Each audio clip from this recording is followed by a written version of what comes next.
Saat ini Kemenkes tengah bekerja sama dengan RSUP Dr. Karyadi Semarang dan Universitas Diponegoro mengembangkan vaksin Nusantara. Diketahui pengembangan vaksin COVID-19 ini diprakarsai oleh mantan Menteri Kesehatan Terawan Agus Putranto.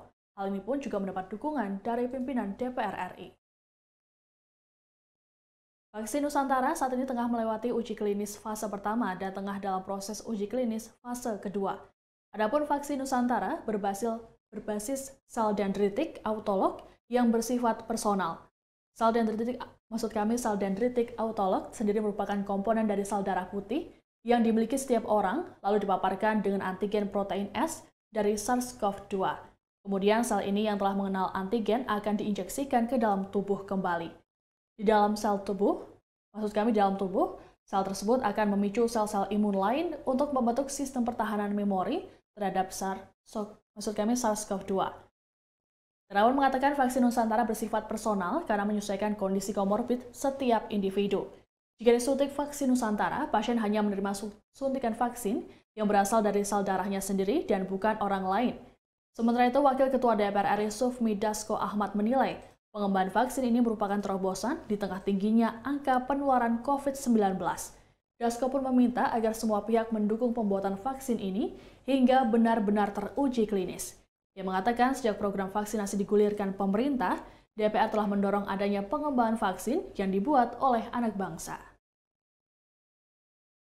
Jadi pada intinya begitu saya waktu itu dapat amanah untuk mencari vaksin yang bisa untuk komorbid kan berbagai macam, termasuk autoimun dan sebagainya. Tentunya konsep generalize harus dirubah menjadi konsep personality. Individual vaccination.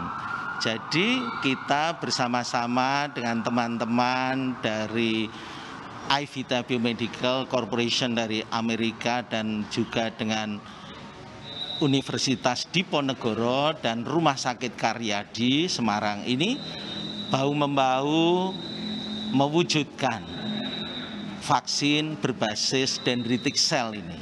Intinya adalah dari setiap kita punya dendritic cell, tinggal dikenalkan pada antigen COVID-19 sehingga akan menjadi punya memori dendritik itu terhadap COVID-19.